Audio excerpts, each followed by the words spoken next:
All right, good morning. I would like to call the Monday, April 28th special meeting to order. Joy, would you take the roll? Mr. Boyd? Here. Mr. Beveridge? Here. Mr. McKeon? Ms. Schultz? Here. Ms. Felter? Mr. Geary? Here. Mr. Whitcliffe? Here. All right, and we will jump right into Senate Bill 40 hearing officer report and discussion.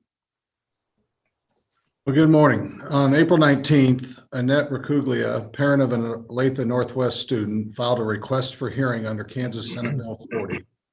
On April 21st, 2021, a public hearing was held on this matter. After reviewing the evidence presented by both parties at the hearing, it is my finding and recommendation to deny the request of Mrs. Racuglia for the following reasons. First, the request by Mrs. Racuglia was not submitted timely as required by Senate Bill 40 and should thus be considered time barred. The last Board of Education action on masking was made on February 4th, 2021.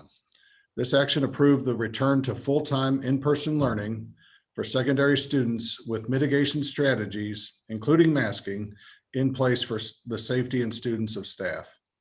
The elementary students were already in school full-time from the action taken at the September 3rd, 2020 Board of Education meeting. Senate Bill 40 explicitly states that, quote, an employee, a student, or the parent or guardian of a student aggrieved by the decision of the Board of Education under subsection C2 may file a civil action in district court of the county in which such party resides or in the district court of Shawnee County, Kansas, within 30 days after such decision is issued by the board. Given this requirement of Senate Bill 40, it is my opinion that the request made by Mrs. Racuglia is untimely and time barred. Secondly, the district's masking policy, along with other mitigation strategies, is narrowly tailored to respond to the state of disaster emergency and uses the least restrictive means to achieve such purpose. Other mitigation strategies, such as remote and hybrid learning, were much more restrictive in nature than the current model of full-time in-person learning with masking, social distancing when possible, and frequent hand washing. These three mitigation strategies have proven to be extremely effective in keeping students and staff safely in our schools.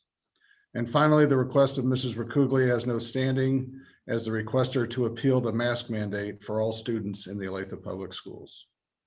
Thank you, and I'd be happy to answer any questions from the board at this time. All right, are there any questions from anyone or comments? If not, I'd entertain a motion.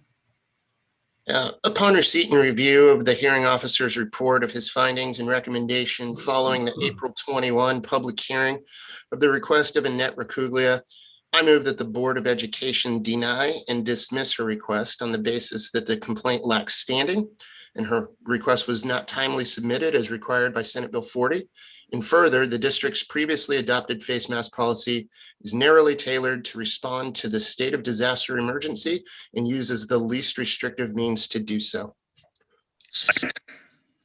Motion by Mr. Whitcliffe and a second by Mr. McKeon. Mr. Beveridge? Yes. Mr. McKeon? You say yes? Yes. Thank you. Ms. Schultz? Yes. Mr. Geary? Yes. Mr. Whitcliffe? Yes. Mr. Boyd? Yes.